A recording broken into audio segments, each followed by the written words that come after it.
धन्यवाद कर्मचारी साथियों। जैसे कि आप होता है जुलाई माह की 23 तारीख हो चुकी है और आज जुलाई माह के सैलरी बिल है ऑटो प्रोसेस हो चुके हैं। मैंने 2 दिन पहले एक वीडियो में बता दिया था कि जुलाई माह की सैलरी बिल प्रोसेस होने से पहले आपको क्या क्या काम करने हैं, और ये भी बताया था कि 22 तारीख की देर रात तक है आपके सैलरी बिल है वो ऑटो प्रोसेस हो जाएंगे। और आज 23 तारीख की सुबह चेक कर रहे हैं तो FMS 3.0 पे नॉर्मल जो कार्मिक है उनके जुलाई माह के सैलरी बिल है वो ऑटो प्रोसेस हो चुके हैं।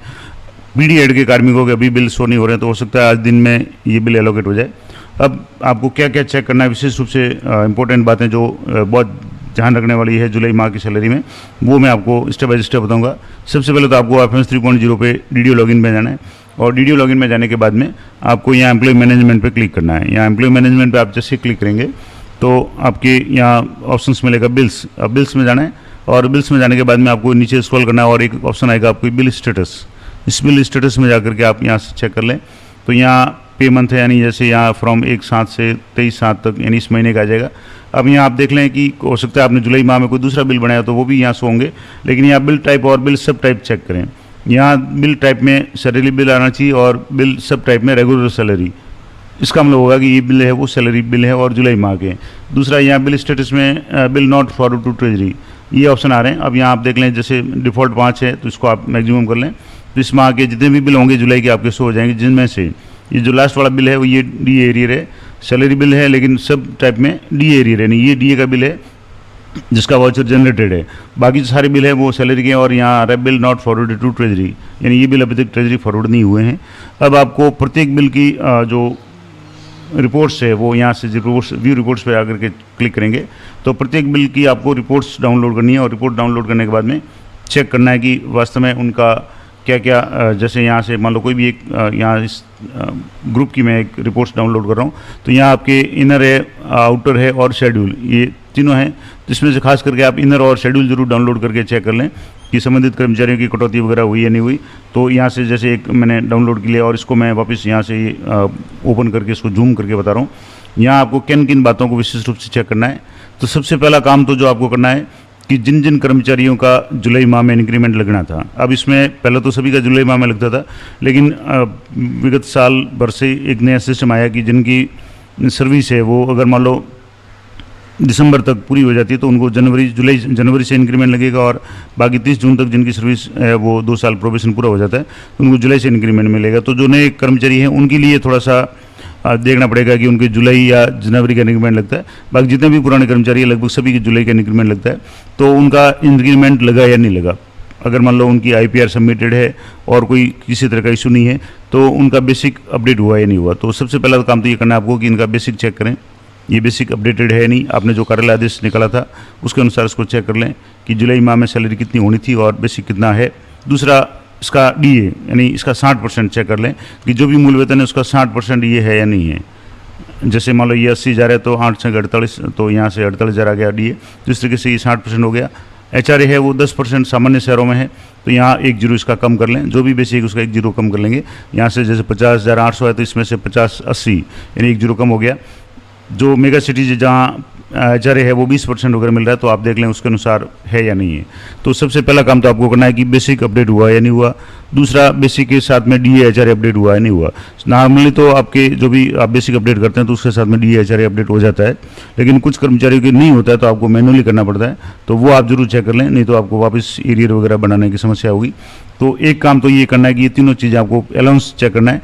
इसके अलावा कुछ अलाउंसेज ऐसे होते हैं जो फिक्स होते हैं, जैसे वाशिंग अलाउंस है या मेडिकल डिपार्टमेंट में और भी अलाउंसेज मिलते हैं, तो उनको आपको देख लेना है। अगर वो बेसिक यानी मूल वेतन पर आधारित नहीं है, परसेंटेज पर आधारित नहीं है, तब तो कोई समस्या नहीं है, वो फिक्स है तो कोई बात नहीं है। लेकिन अगर कोई ऐसा अलाउंस है जो मूल वेतन से प्रभावित होता हो, यानी मूल वेतन बढ़ते ही वो अगर बढ़ता हो, तो आप उनको जरूर चेक कर लें। उसके बाद बात करेंगे डिडक्शंस की। तो डिडक्शंस में SI की बात करें तो SI तो आपको पता है मार्च महीने में चेंज होगी, उसके पहले नहीं होगी, लेकिन GPF 2004 या GPF का अमाउंट और RGSS ये जरूर चेक करना है। और इसके लिए आपको ये चेक करना है कि उनका जो बेसिक अपडेट हुआ है उस बेसिक के अनुसार उनका GPF 2004 की कटौती हो रही है नहीं हो रही। और खास करके जो कर्मचारी निर्धारित स्लैब के अनुसार ही कटौती करवा रहे हैं GPF में, उनके लिए ये चेक करना जरूरी है। मान लो कई साथी है वो एडवांस में पहले से ही GPF की कटौती बढ़ा देते हैं, जैसे 5,000 है, 7,000, 10,000 तक कटाते हैं, तो उनके तो कोई इशू नहीं आएगा। लेकिन मान लो यहाँ बेसिक जैसे 50,800 है और इनका GPF 2004 है वो 28,550 है, यानी 2850 है। तो इसके लिए आपको यहाँ जीपीएफ की जो है यहाँ से इसकी टेबल देख लें, और यहाँ टेबल में आप देखेंगे तो 38,501 से लेकर के 51,500 तक, यानी मूल वेतन 51,500 तक है, 28,50 है, यानी 2,850 है। लेकिन 51,501 से सैलरी अगर एक भी बढ़ जाती है, 1 रुपया भी बढ़ जाता है, यानी 51,501 रुपये से लेकर के 62,000 तक अगर मूल वेतन है तो 3,575 है इनकी जीपीएफ की डिडक्शन होगी। तो यहाँ इस मामले में आप देखेंगे तो यहाँ 50,800 है, यानी 51 से कम है, तो यहाँ तो 28,500 बराबर है, कोई समस्या नहीं। लेकिन इनका अगर अगला इंक्रीमेंट लगेगा और यहाँ इंक्रीमेंट लगने के बाद में इनकी बेसिक 51,501 से अगर बढ़ जाती है तब आपको यहाँ इसको चेंज करना जरूरी है। अगर नहीं करेंगे तो ट्रेजरी से इसका ऑब्जेक्शन आ जाएगा। दूसरा देखना है आपको आरजेएसएस कि आरजेएसएस की कटौती इसी स्लैब के अनुसार है या नहीं है। मूल वेतन जैसे 50,800 है, आरजेएस 658 कट रहा है, तो यहाँ भी आप देख लें इस लिस्ट में जाकर के आरजेएसएस की कटौती देख लें तो यहाँ आरजेएसएस है 18,001 से लेकर के 33,500 तक 440 है, और 33,501 से लेकर के 54,000 तक 658 है। अब मान लो इनका जो बेसिक है वो 54,000 से कम है तब तो कोई इशू नहीं है, क्योंकि इनका 50,800 है, तब तो ये कोई प्रॉब्लम नहीं है। लेकिन मान लो 54,000 है या यहाँ जैसे 80,000 वगैरह है, तो यहाँ आप देख लें जैसे 54,000 से अधिक है तो 875 होना चाहिए, यहाँ 80,000 है तो इनका 875 है, यहाँ आप देख लें 875 है, यहाँ इनका देख लें 658 है। तो इस तरीके से ये जरूर चेक कर लें कि जिनका बेसिक चेंज हुआ है, अपडेट हुआ है, उसके अनुसार जीपीएफ और आरजेएसएस की कटौती सही है नहीं है। ये कटौती नहीं होगी तो आजकल सिस्टम है ट्रेजरी से एआई का सिस्टम, तो ऑटोमेटिकली आपको पकड़ लेगा कि कटौती कम है और उसका एक ऑब्जेक्शन आ जाएगा और पूरा बिल आपका ऑब्जेक्शन में आ जाएगा। वापस आपको रिवर्ट करके इसको सही करके दोबारा भेजना पड़ेगा, तो उसमें अनावश्यक डिले हो जाता है। तो आप जरूर चेक कर लें।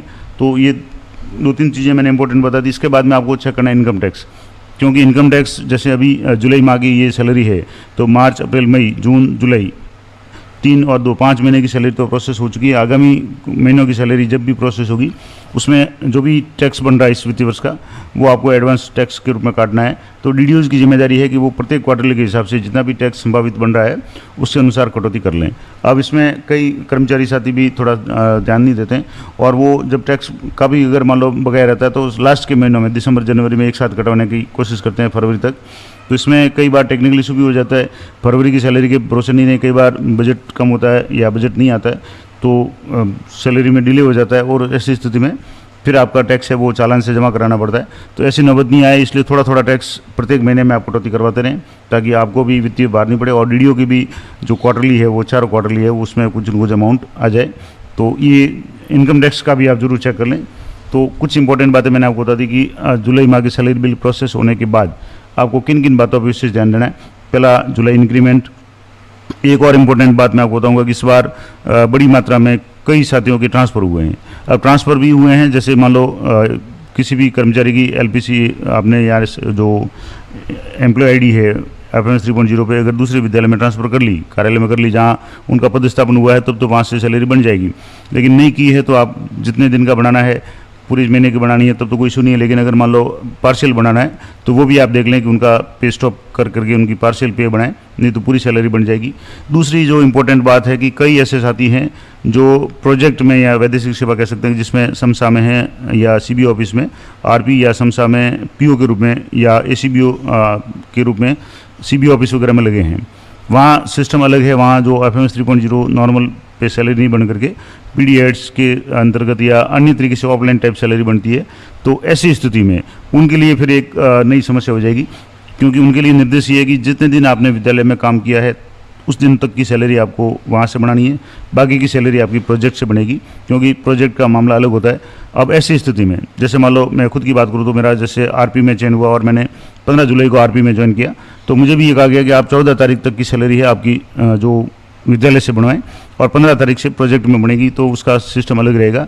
तो ऐसी स्थिति में एक बार तो आप ऐसे कर्मचारियों का जिनका भी इस तरह की डेपुटेशन हुआ है आरपी ग्रुप में या पीओ ग्रुप में, उनकी सैलरी एक बार स्टॉप कर लें ताकि दूसरों के लोगों की सैलरी बन जाए। उसके बाद में अभी अगर मान लो होता है तो मैं कोशिश करूंगा अगली वीडियो में बताने की, पार्शियल पे से जितने दिन की बनानी है, जैसे 14 दिन तक कार्य किया, 15 तारीख को ज्वाइन किया मान लो सीबीओ कार्यालय वगैरह में, तो जितने दिन की बनानी है वो पार्शियल पे में बना लें, कटौतियाँ आप देख लें, कटौतियाँ अगर मान लो जो है अगर आप अभी करवा लेंगे तो शेष जो सैलरी होगी उसमें कटाने की जरूरत नहीं पड़ेगी। तो एक ही भाग में कटाएं। जैसे मान लो SI की, GPF की, इनकम टैक्स वगैरह की कोई कटौती है तो आप जैसे आदि जो बना रहे हैं उसी में कटा दें, ताकि अगले जो भाग की सैलरी है वो आपकी पूरी मिल जाए। वो जैसा भी हो, लेकिन ये ध्यान रखें कि उनकी पार्शियल बनानी है, क्योंकि वहाँ ऑफलाइन टाइप बिल बनते हैं तो वहाँ समस्या आ जाएगी। आप पूरे महीने की सैलरी देंगे तो फिर रिकवरी वगैरह की समस्या भी हो सकती है। तो ऐसी स्थिति में ये खास करके ऐसे लोग जिनके लिए ये प्रोजेक्ट में जो गए हैं समसा में या CBO कार्यालय वगैरह में, उनके लिए भी विशेष ध्यान रखें कि उनकी सैलरी एक बार स्टॉप कर लें। उसके बाद में जितने दिन कार्य किया विद्यालय में वहाँ की पार्शियल से बना लें। उसके बाद आगे की सैलरी है उसके लिए आप LPC या उनकी ID है वो सैलरी बिल प्रोसेस होने के बाद उनका सैलरी जमा हो जाए, जितने दिनों की विद्यालय में बनानी है वो, उसके बाद उनकी ID है वो ट्रांसफ़र कर लें तो बाकी दिनों की सैलरी वो वहाँ से बन जाएगी। तो ये पूरा डिटेल मैंने आपको बता दिया। वीडियो थोड़ा लंबा जरूर हुआ, लेकिन मैंने एक एक चीज़ आपको बताने का प्रयास किया है। एक बार समरी के रूप में आपको बता दूँ कि जुलाई माह का इंक्रीमेंट लगने के बाद में आपको जुलाई की इंक्रीमेंट जरूर चेक करना है। उसके अनुसार बेसिक है अपडेट हुआ ही नहीं हुआ, बेसिक के अनुसार DA HRA अपडेट हुआ ही नहीं हुआ, DA 60%, HRA 20% या 10% जो भी लागू होता हो। इसके अलावा RJSS और GPF 2004 की कटौती या GPF की कटौती वो नियमानुसार स्लैब के अनुसार है या नहीं है।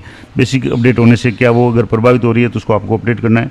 इनकम टैक्स की आप देख लें, और जो जैसे डेपुटेशन वगैरह पे गए हैं समसा में या CBO कार्यालय वगैरह में, उनकी सैलरी के बारे में भी आप विशेष ध्यान रखें। ये संपूर्ण जानकारी मैंने आपको बता दी। जानकारी अच्छी लगे तो वीडियो को लाइक जरूर करें, शेयर करें। मिलते हैं नेक्स्ट वीडियो में, तब तक जय हिंद, जय भारत।